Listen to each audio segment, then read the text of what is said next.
네, 안녕하세요. 네, 공공신학 논문 읽기 두 번째 세미나 시간입니다. 오늘도 지난주와 비슷한 방식으로 제가 번역한 논문 같이 읽으면서 중요한 부분만 여러분들에게 설명하는 방식으로 세미나를 진행하도록 하겠습니다. 네, 그러면 바로 진행하겠습니다. 오늘 읽을 논문은 데이비드 네빌이라고 하는 신약학자입니다. 신약학자의 Christian Scripture and Public Theology, Ruminations on Their Ambiguous Relationship. 발음이 좀 이상하죠? 예, 이런 논문인데요. 이 논문은 2013년도에 국제공공신학 저널, 예, 인터내셔널 저널 오브 퍼블릭 디얼러지라고 하는 저널에 실린 논문인데요. 제가 여러 번 설명했지만 이 저널은 공공신학을 공부하고 연구하는 분들한테 가장 중요한 저널입니다. 그래서 1년에 한 3번, 4번 정도 나오는데 굉장히 이제 중요한 글들이 많이 실리고 또 최신 담론들, 최신 연구 동향들을 알 수 있는 굉장히 중요한 논문입니다. 논문집입니다. 그래서 여기에 실렸던 논문이고, 뭐 우리나라 말로 번역하자면 기독교 성서와 공공신학, 그리고 그 모호한 관계에 대한 반추, 뭐 좀 단어가 어렵긴 한데, 한번 관계 설정에 대해서 이야기하도록 하겠습니다. 제가 계속해서 이번에 제가 문제의식은 뭐였냐면은 과연 공공신학의 성서적 근거, 성서적 전거를 찾을 수 있을까? 그것이 제 고민이었습니다. 이것이 너무나 어쩌면 당연하고 신학이라고 하는 이름이 붙으면 당연히 성경적인 어떤 근거라든가 성경적인 레퍼런스가 분명히 있어야 될 텐데 의외로 제가 그걸 많이 보지를 못했어요. 그래가지고 막 리서치하고 찾아봤거든요. 실제로 많지 않더라고요. 그런데 이제 몇 가지 그 이유, 왜 그렇게 공공신학과 성경을 연기하는 작업이 쉽지 않고 또 하려면 또 어떻게 해야 되는지 그런 방법론 같은 것들이 이제 고민하고 찾다 보니까 이 논문을 알게 됐는데 데이비드 네빌은 사실 이제 공공신학과 성경 해석에 대한 논문을 꾸준하게 썼고 책도 이렇게 계속 집필하고 있습니다. 그래서 굉장히 주목해야 할 아주 젊은 학자이고요. 이분의 논의를 통해서 우리가 성경을 어떻게 읽어야 되는지 공공신학적으로 그런 어떤 아이디어들을 얻을 수 있습니다. 오늘 이제 읽은 논문에 보면은 뭐 지난번도 마찬가지지만 데이비드 네빌이 아주 독창적인 아이디어를 막 제시했다기보다는 이 공공신학과 성경의 관계를 이해하는 데 도움이 될 만한 몇 가지 중요한 텍스트들 혹은 그것을 통해서 공공신학의 아이디어를 차용할 수 있겠다 싶은 어떤 텍스트 몇 개를 소개합니다. 그래서 이제 일단 소개했지만 게르트 타이센하고 폴 헨슨이라는 두 학자가 있고 또 하워드 마셜도 잠깐 언급하는데요. 이 모든 학자들이 굉장히 중요하긴 하지만 좀 옛날 학자들인 거죠. 그래서 이제 이 학자들의 논의를 빌려서 공공신학은 어떻게 되는지 그런 이야기를 해보려고 합니다. 먼저 공공신학과 성경의 관계에 관련해서 이제 세 가지 예비 질문을 해야 되는데 사전 연구를 어떻게 할까 고민을 하는데 이분이 얘기하기를 첫 번째는 만약 가능하기만 하면은 공공신학 국제 네트워크라고 하는 단체, 이 단체에서 만든 게 이제 공공신학 저널인데 이 단체에서 공공신학과 관련해서 성서의 역할이 어떠했는지 한번 쭉 조사해 보는 거다. 과연 그 국제 공공신학 네트워크에서 성경에 관련해서 얼마만큼 논의했는지 한번 알아보자. 뭐 그것도 좋은 방법이겠고요. 두 번째 역시 비슷한데 공공신학의 제2의 물결, 세컨드 웨이브라고 하는데 이것이 성사와 공공신학 관계에 충분한 관심을 기울이는 점 찾아보자라고 하는 거죠. 이건 이제 세컨드 웨이브라고 하는 말은 이제 제2세대라는 말이기도 하고 두 번째 물결이라는 말이 이제 차세대 연구라고 할 수 있겠는데 이건 뭐 이제 네빌이 만든 말이지만 여기서 이제 뭐 제1의 물결을 해방신학이라든가 정치신학 혹은 뭐 데이비드 트레이시가 어널라지컬 이미지네이션 어널러지 이미지네이션 해가지고 막 1970년대 썼던 아주 옛날 책이잖아요. 이제 그런 책들 다원적인 맥락에서 기독신학이 어떻게 이제 자리 잡아야 되는지에 대한 그 논의가 1세대라면 이제 2세대는 이제 그 이후에 본격적으로 공공신학을 연구된 2010년도 이후라고 할 수 있겠습니다. 얼마나 했는지 한번 찾아보자 뭐 이런 거고요. 근데 이제 이분이 이제 얘기하는 바는 성서학 분야와 관련해서는 그동안 공공신학이 크게 딱히 큰 역할을 하지 못할 것 같다라고 이야기를 합니다. 이제 그것이 이제 하나의 이제 문제 제기가 될 수 있겠고요. 세 번째는 과연 그러면은 그 대중들이 어떤 그러니까 오늘날 퍼블리크라고 하는 그런 공론장 혹은 공공성 혹은 공중, 혹은 대중 이런 데서 성경이라는 개념이 성서라는 개념이 과연 어떤 의미인가 한번 물어봐야 된다는 거죠. 그래서 과연 성서가 오늘날에도 어떤 정도의 그러니까 기독교 안에서뿐만 아니라 일반 대중들이 어떤 권위를 갖고 있고 또 어떤 역할을 할 수 있는가 이거 한번 고민해 보자라고 합니다. 물론 이제 성서라고 하는 것이 얼마만큼 그리스도인들의 삶에 중요한 역할과 영향을 미치고 있느냐는 정말 뭐 교파마다 혹은 각각의 공동체나 장르마다 너무 다르기 때문에 굉장히 힘들 수는 있지만 적어도 기본적으로는 기독교 신앙으로 형성된 세계관, 도덕적인 비전, 모럴 비전 혹은 공동체적 기품, 에토스 이런 것들은 다 성경과 연관이 돼 있다라고 하는 전제하에서 출발하는 거죠. 그래서 이게 이제 개인과 공적인 신앙의 그 규범이 될 수 있다라고 하는 것이 이제 기본 전제입니다. 네. 그래서 이제 이 글에서 네빌이 주로 참고하려고 하는 학자가 독일의 게르트 타이센이라고 하는 학자, 하이델베르크의 신약학 교수님이죠.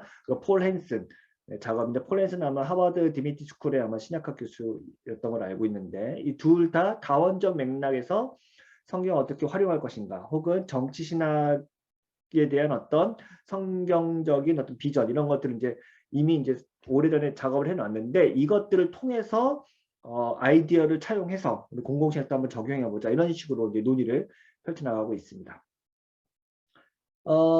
먼저 이제 성경과 공공신학의 관계 이거 한번 분류를 해보자. 분류라는 것은 뭐 문제가 있긴 항상 장단점이 있기 때문에 한번 해보는데요.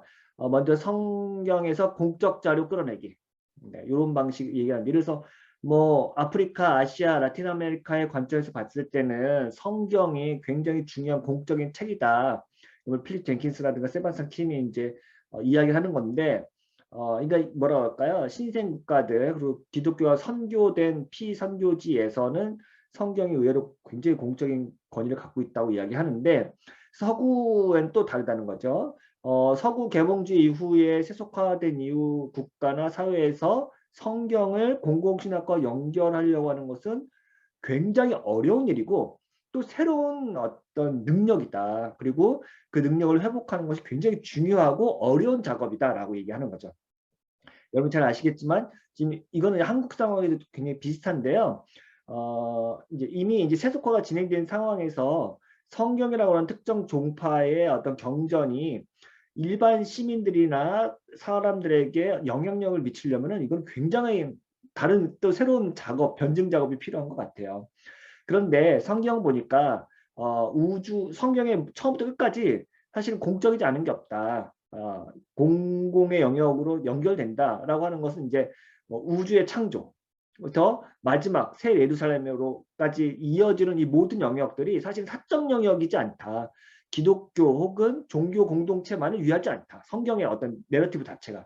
그렇기 때문에 굉장히 공적인 거고 뭐라고 할까 스펙트럼이 넓다라고 얘기하시고 우주의 시작과 끝을 이야기하니까 그 자체가 굉장히 이제 넓다고 할 수 있죠. 또 그뿐만 아니라 성경이 말하고 있는 거는 이 정치 권력이 기도와 연결되고 사회 구조가 영성과 연결되고 돈이 자비와 또 신현 정의가 칭의와 연결되고 말합니다. 이게 이제 성경을 우리가 너무 종교적인 관점으로 보지만 사실은 이 다양한 그 기도, 영성, 자비, 칭의 이런 모든 그 종교적 논의들 혹은 신학적인 개념들이 그 당대의 사회적 혹은 뭐 경제적 맥락과 연결해서 해석하다 보면 굉장한 넓은 이야기를 갖고 있다는 거죠. 그래서 이제 헤더 톰슨 같은 학자는 성경이 공공신학을 보증한다라고 말할 만큼 성경 자체에 공공신학의 어떤 리소스가 엄청나다라고 이야기를 하는 거죠. 예.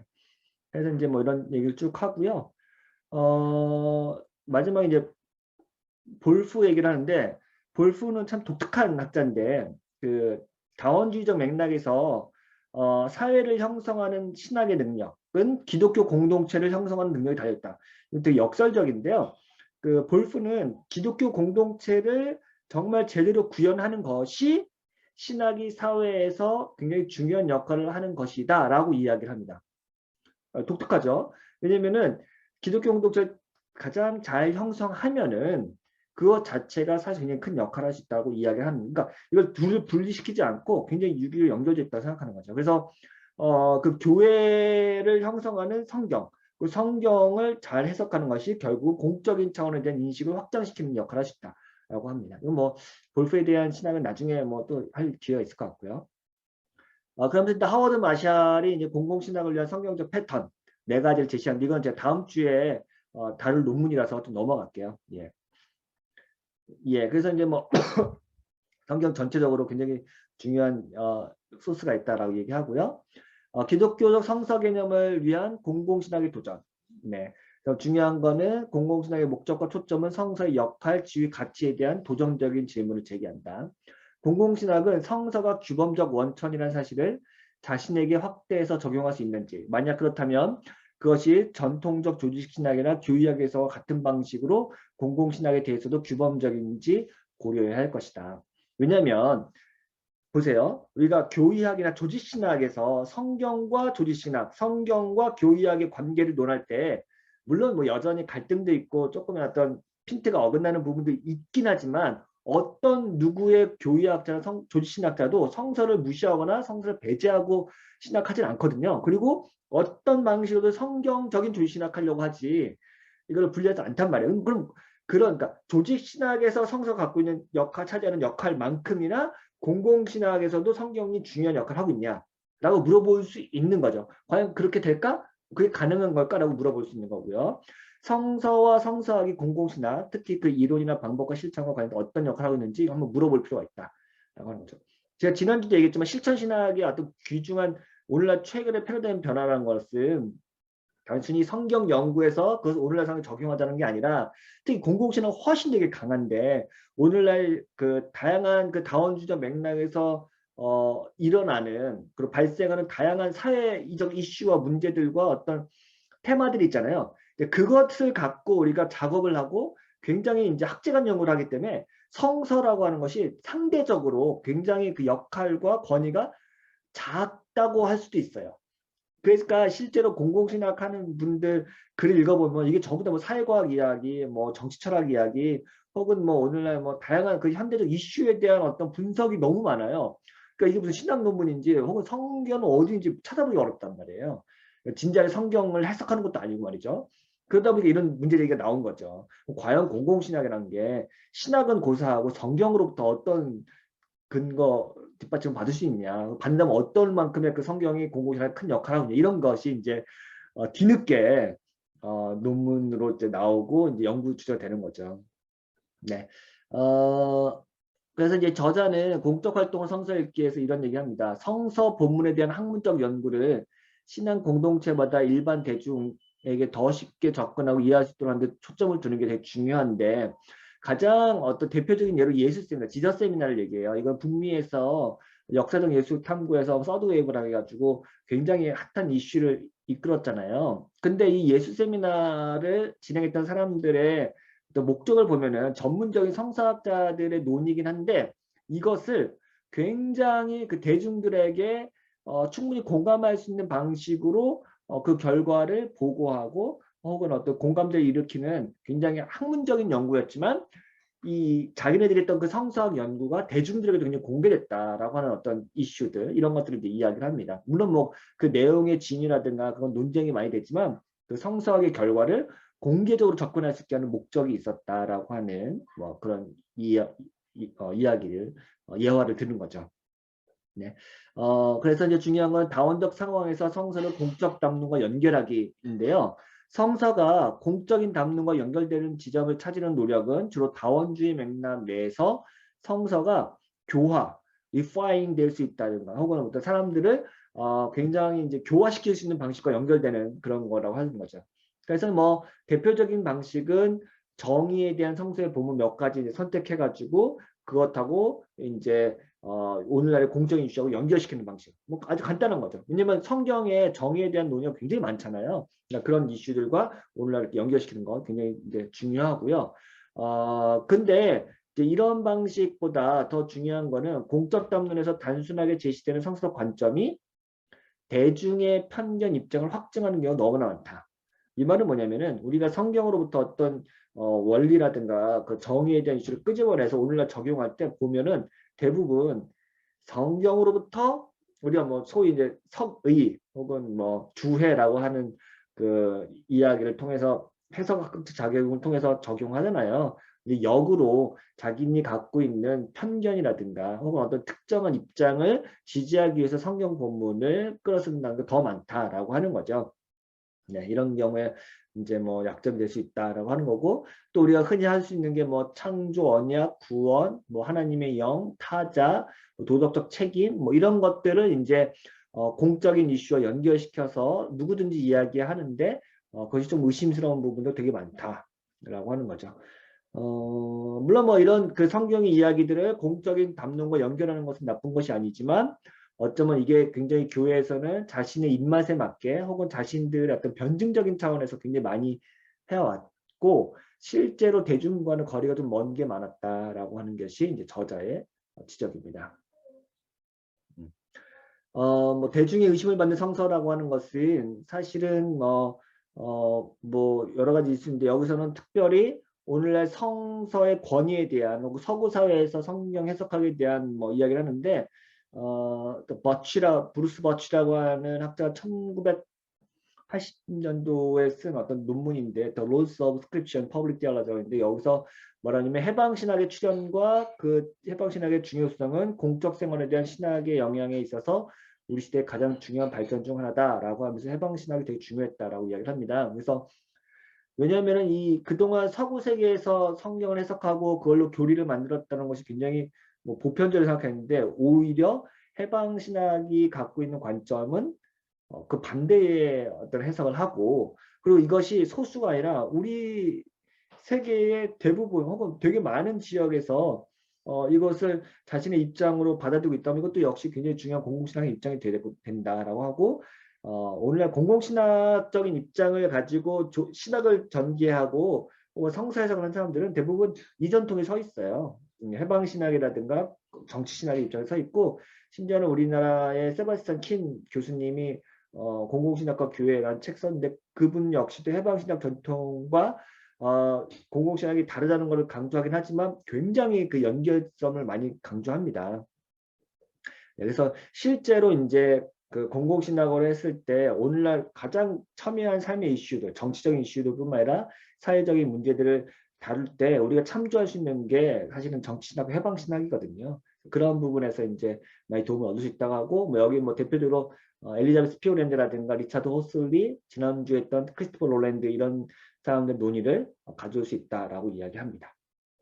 네, 그래서 이제 뭐 성경의 해방적 읽기라는 것은 뭐 분배정이라든가 성별, 계급, 인종, 뭐 정치 이런 것들에 대한 이데올로기 비판, 그러니까 성경에 대한 비판에서부터 시작됐고 그것을 뿌리는 사실 뭐 니체, 포이바르, 마르크스 뭐 이런 프로이트 같은 사람들이 선구적인 작업을 했고 우리가 그것을 뭐라고 할까요? 비판적으로 수용한다고 할까? 이렇게 수용하는 거죠. 그래서 성경을 볼 때 새로운 시각으로 볼 수 있도록 계속 자극하는 거죠. 만약 그렇게 하지 않고 그러니까 성경을 비판적으로 해석하는 작업을 통해서 공공신학을 연결하지 않으면 어쩌면은 이제 성경을 그대로 옹호하는 방식으로만 우리가 하기 때문에 오늘날 어떤 변화하는 시대상과 되게 맞지 않을 수도 있고 혹은 성경의 이데올로기를 옹호하는 해석이 될 수 있다는 거죠. 그런 점에서 마지막에 저자가 이제 성경의 내적 비판, 이너 크리티컬 어프로치를 하는데 그런 부분도 굉장히 중요한 이야기를 할 수 있겠습니다.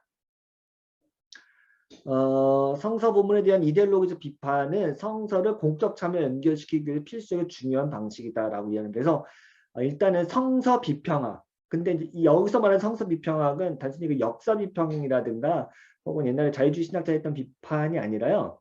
의외로 재밌는 게 신약 성서가 구약 성서를 읽는 방식을 이야기해요. 혹은 성서 내에서 하나의 개념들이 어떻게 발전하고 변화되고 확장됐는지에 대한 이야기를 합니다. 그 마지막에 이제 이하화를 드는데요. 그 부분 다시 나중에 설명할게요. 예. 일단 성서의 공적 해석학을 향하여 여기서 이제 폴 헨슨이 5가지 뭐 해석학적 차원을 제시했는데 폴 헨슨이 사실은 더 깊이 언급한 거는 게르트 타이센이었대요. 그래서 뭐 그 얘기를 더 하는 거예요. 그래서 서로 뭐 연결돼 있나 봐요. 폴 헨슨하고 게르트 타이센하고 타이센 먼저 얘기를 먼저 하겠습니다. 네. The Bible and Contemporary Culture라는 책이 있는데 이 책에서 타이센이 성서가 기독교 신앙을 가진 이들에게는 권위 있는 문서일지 모르지만 현대 서구 문화에서는 더 이상 그 권위 인정받을 수 없다고 말하면서 물론 뭐 고전으로서의 지위는 갖고는 있지만 사람들에게 현대인들에게 더 이상 접근 불가능한 텍스트가 돼버렸다라고 얘기를 하면서 어떻게 하면 성서가 대중의 의식 속에서 작용하는가 그리고 성서는 어떻게 오늘날의 문화와 공적 담론을 위해서도 옹호할 가치가 있는가 이건 이제 탐구하는 거예요. 그러면서 성서가 적어도 세 가지 방식으로 우리 자신을 더 확장하고 교화하는 방식으로 사용될 수 있는데 그 세 가지 뭐냐. 첫째, 성서는 인류, 도덕, 역사 및 사회에 대한 중심 개념을 포함하여 세계의 많은 부분을 형성한 역사에 대한 방향을 제공한다. 어떤 뭐 세계사와 인류사 뭐 인문학의 어떤 굉장히 중요한 방향을 제시했다. 라는 거고 둘째, 성서의 다양한 종교적 상징으로 인해 다른 종교적 신념을 가진 사람들 사이에서 이해와 공감을 촉진할 수 있다. 오늘날 같은 에큐메니칼 상황에서 혹은 타종교, 이웃 종교와의 관계에서 성서가 중요한 상징, 종교적 상징을 갖고 있다는 건 종교 평화라든가 뭐 평화 공동체를 향한 어떤 굉장히 진전된 논의를 할 수 있는 자원을 갖고 있다.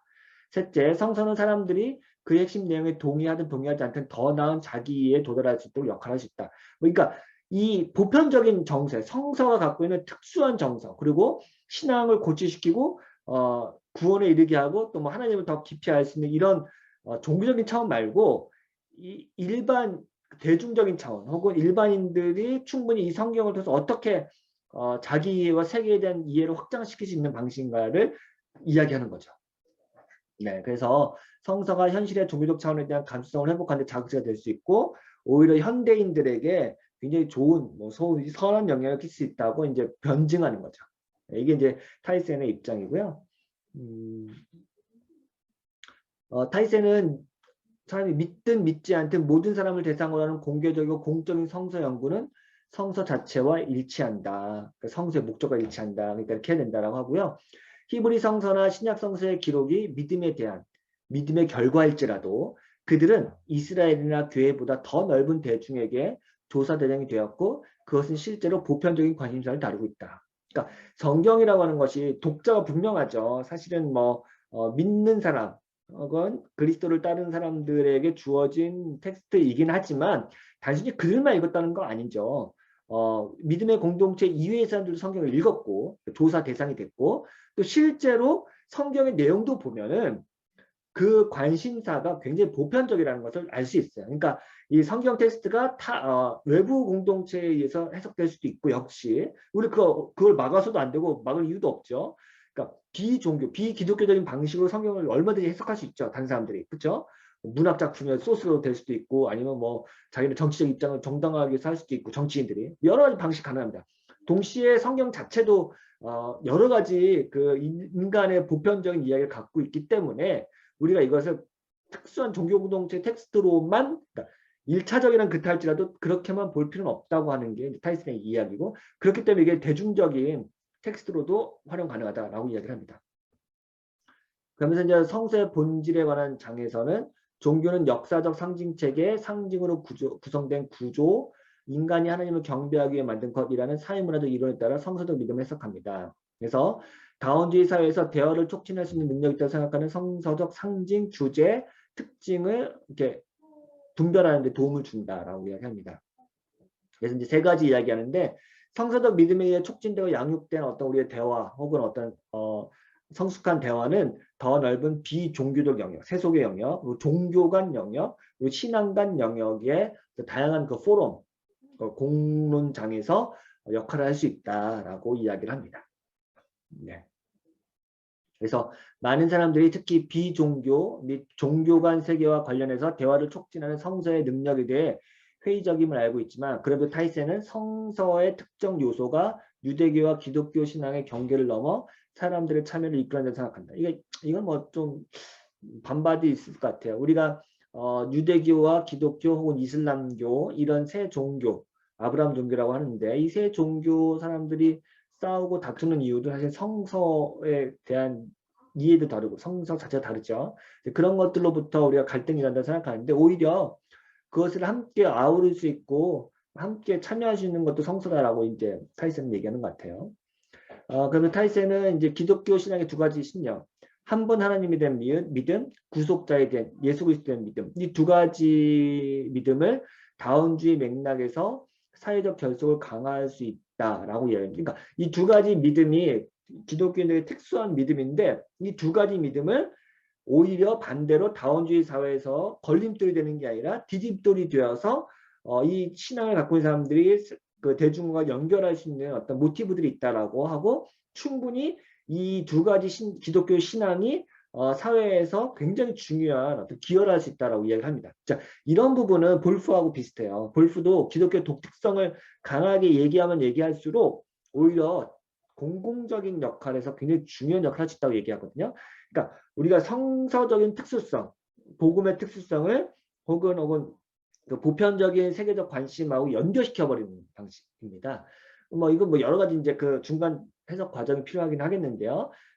그러면서 이제 타이센은 한 14가지 성경적 모티브를 얘기하면서 이 14가지 모티브들이 성경의 굉장히 중요한 모티브이면서 동시에 이것이 세상을 섬기고 제가 소위 좋아하는 세상을 위한 신학이 될 수 있다라고 이야기하는 거예요. 뭐 거기는 연락이 뭐냐면은 창조, 지혜, 기적, 소외, 희망, 회심, 출애굽, 대속, 신적 내주, 믿음, 사랑, 지위 반전, 심판, 칭의 이런 것들이 포함된다. 이게 굉장히 종교적인 논의 같지만 그렇지만 이것이 갖고 있는 사회적 함의가 굉장히 우리 사회를 진전시키는 중요한 역할을 할 수 있다라고 이야기를 합니다. 네. 그리고 이제 가장 중요한 게 다원주의 사회와 대화하는 성서라고 하는 챕터인데요. 여기서 이제 세 가지 섹션으로 나눠진데요. 현대의 세속 문화와 대화하는 성서, 그리고 두 번째로 비성경적 종교와 대화, 그리고 신앙 고백한 대화 하는데 여기서 이제 그는 기독교 신앙의 두 가지 핵심 확신 그리고 14가지 성서 주제를 유사한 비종교적 이상과 가치와 연결시키기 위해 점검합니다. 그러니까 종교가 아닌 영역들의 어떤 세속사회의 어떤 다양한 그 이슈들과 테마들을 지금 여기 14가지 이슈들과 연결하는 작업을 하고 있대요. 네. 그 작업은 사실 책을 자세히 봐야 알겠지만, 첫 번째, 한 하나님에 대한 믿음과 관련해서 어떻게 연결할 거냐. 그러니까 세속적 세계관의 성서적 믿음의 첫 번째 전제와 일치하는 사상이 있습니까?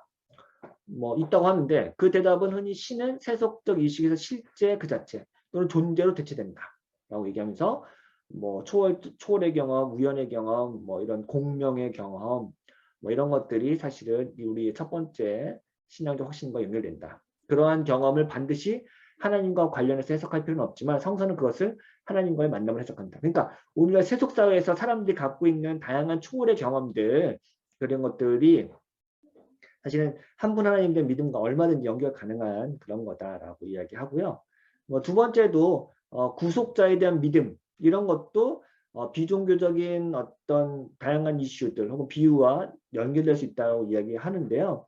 뭐 예를 들면 이런 거죠. 뭐 구약의 지혜 모티브에 대한 세속적 유비는 물리학이 전제하는 자연의 규칙성을 들 수 있다. 이렇게 이야기를 하네요. 그러니까 특히 이제 잠언 같은 경우는 뭐 인과응보라든가 혹은 하나님의 어떤 정의에 대한 그 어떤 기본적인 세상의 질서에 대한 이야기는 있는데 이것이 이제 물리학이 말하는 자연의 법칙성, 규칙성 이런 것과 유비가 된다. 그러니까 이런 방식으로 이야기를 하는 거죠. 네.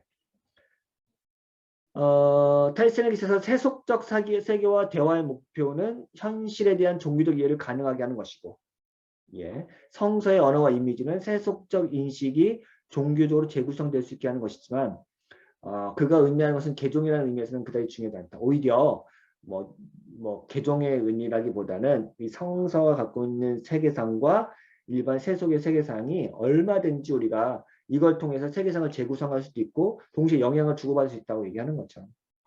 그래서 성서는 세속적 감성에서 종교적 감성으로의 이동을 촉진하는 데 중요한 역할을 합니다. 그러니까 우리가 세속 사회에서도 사람들이 살아가는데 종교적 감수성이 있을 수 있잖아요.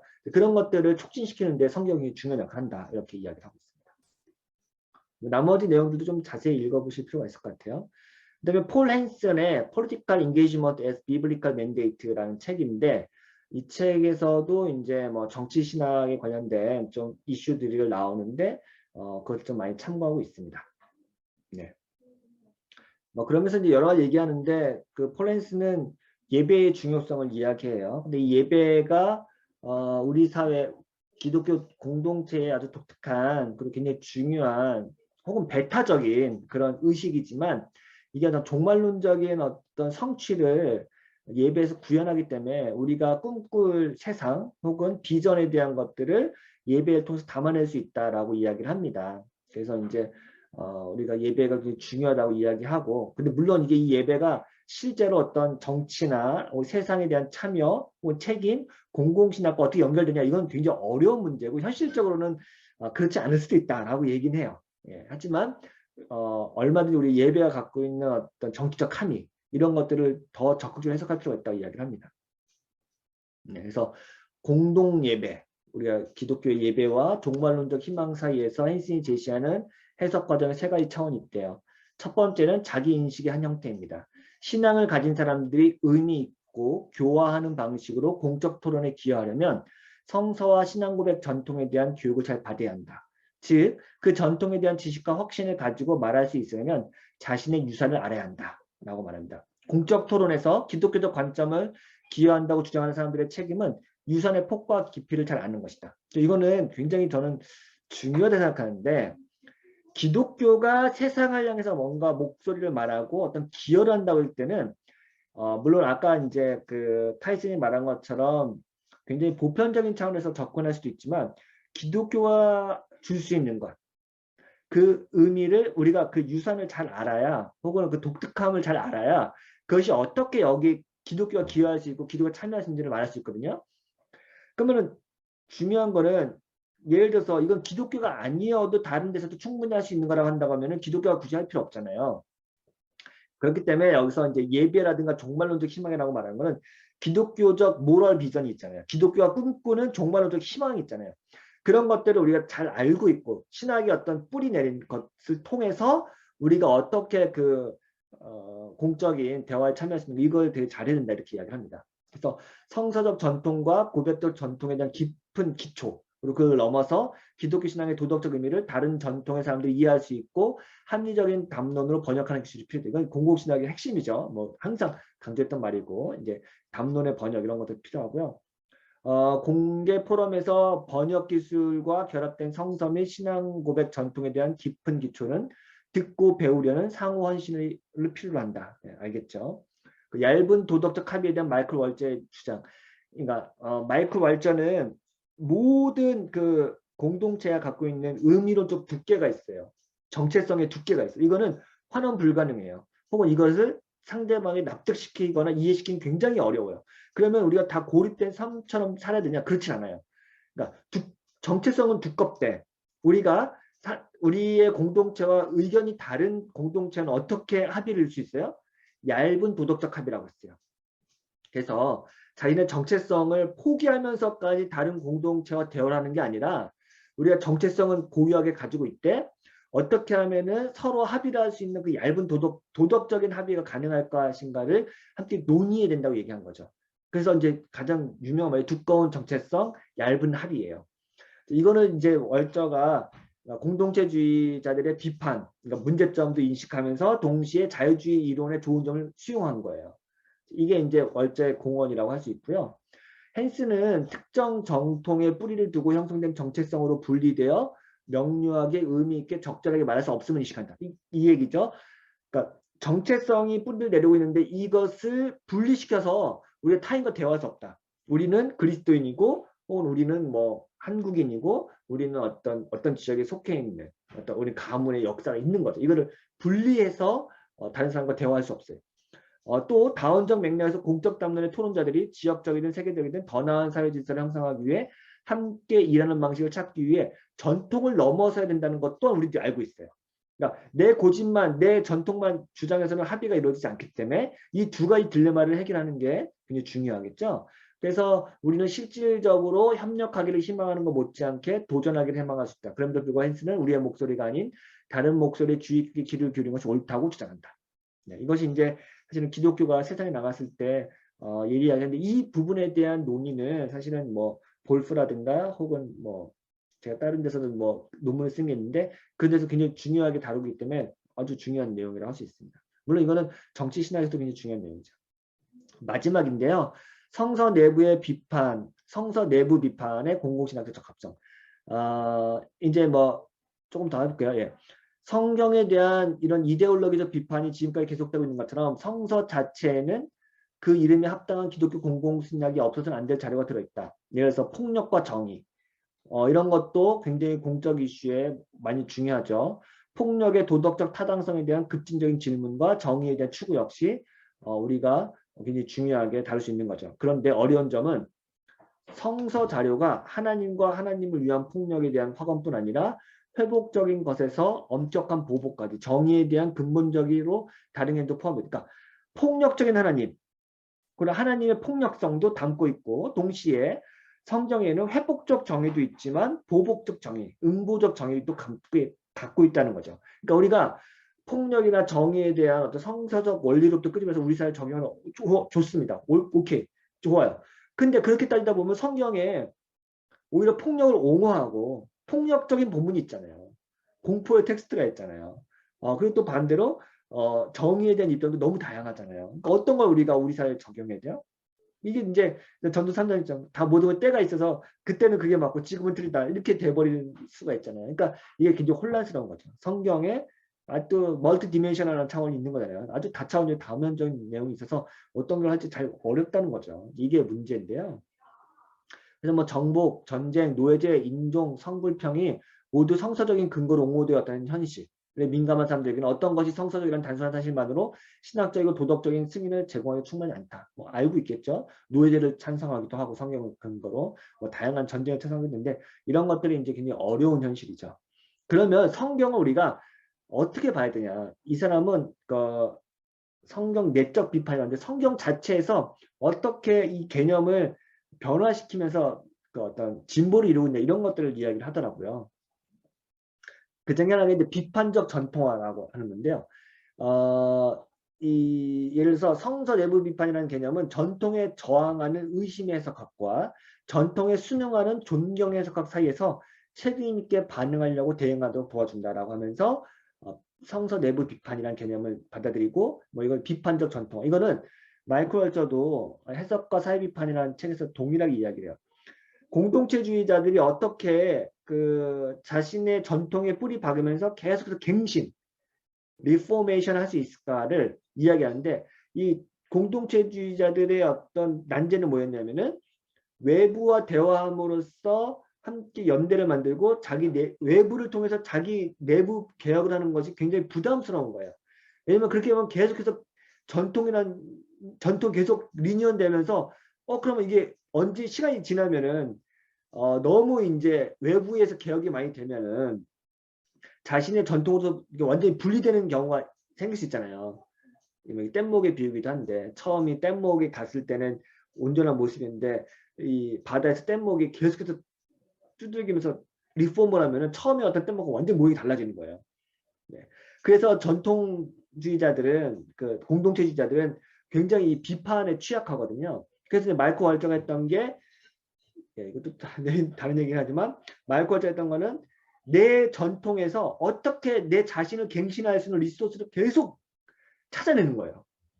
네, 이 작업. 그래서 비판적 전통, 내 전통을 계속 비판하면서 근데 그 비판의 소스는 외부에서 찾는 게 아니라 내부에서 찾는 거예요. 그러니까 어떤 그 공동체들의 시간이 흐르면 그 교리가 형성되면서 굉장히 조금씩 변화되면서 그 안에 계속 갱신이 일어나거든요.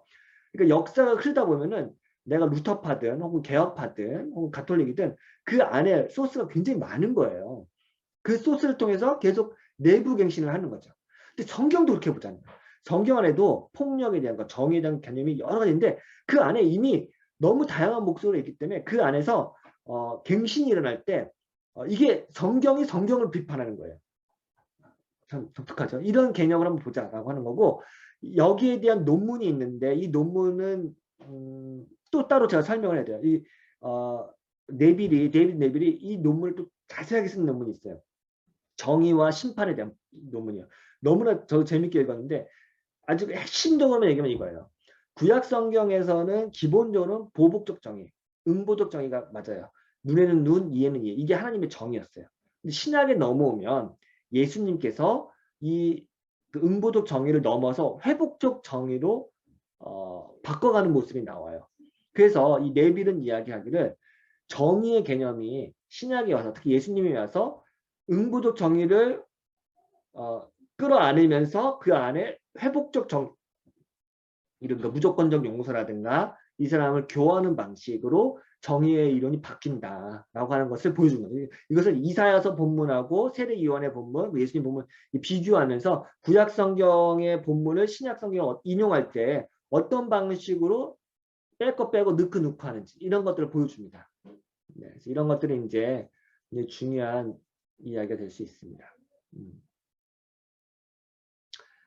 정의와 관련해서 뭐 네빌이 얘기하는 건 첫째, 비록 성서에는 정의에 대한 서로 다른 개념이 등장하지만 분명 예언적 전통에서는 정의가 궁극적인 신학적 관심을 드러낸다. 둘째, 예수 이야기는 예언적 정의를 엄격한 보복적 정의가 아니라 회복적 정의로 재규정한다.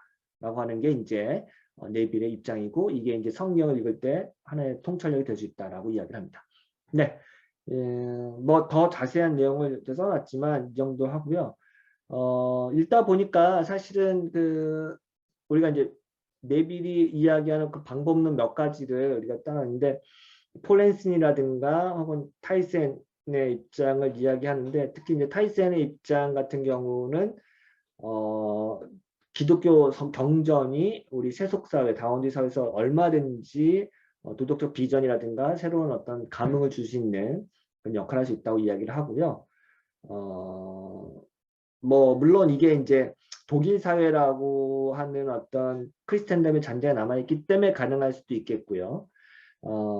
요즘 들어서 더 저는 고민하는 게 기독교가 갖고 있는 유산이라든가 전통이라든가 자원을 어떻게 잘 활용하면서 그것이 세상 사람들에게 혹은 세속사회에 들어갈 수 있을까를 고민하는 게 굉장히 중요한데 어떻게 하면 우리는 기독교적인 색을 빼고 그리고 너무 보편적인 도덕적 담론으로 대화를 하려고 하는 게 익숙한 거고 또 그렇게 해야만 한다고 생각했던 거죠. 은연적으로. 근데 그렇게 하는 건 사실 한편은 자신감이 없는 거기도 하고 또 이렇게 할 수밖에 없는 상황도 있었죠. 왜냐면 기독교적 정체성이라는 것이 우리 사회에서 그렇게 신뢰를 얻을 만하거나 혹은 먹히는 목소리가 아니기 때문에 그럴 수도 있겠어요. 근데 어쩌면 그럴수록 더 저는 기독교적인 어떤 화해와 용서와 혹은 뭐 포용과 뭐 다양한 어떤 기독교적 에토스를 잘 언어를 만들어서 그런 신학적 기초 위에서 다양한 활동들을 하는 게 중요하지 않을까 그런 생각을 많이 해보게 됐습니다. 네, 뭐 어찌 보면은 굉장히 이론적인 이야기고 또 뭐 겉핥기만 한 걸 수도 있겠는데요. 우리가 이런 논의를 통해서 성경이 어떻게 우리 사회에서 해석 사회에서 그 역할을 할 수 있는지 고민하는 어떤 계기가 됐으면 좋겠습니다. 다음 주에는 하워드 마샬이 직접 성경 본문을 가지고 어떻게 우리가 공적인 감각, 관심사를 연결시킬 수 있는지를 이제 4가지 본문으로 설명하는데 그 본문을 통해서 또 약간 성경 공부하는 기분으로 공부하도록 하겠습니다. 네, 끝까지 경청해 주셔서 감사하고요. 혹시 질문이 있다면 뭐 이메일로 보내주셔도 되고요. 뭐 페이스북에 메시지 주셔도 되겠습니다. 네, 감사합니다.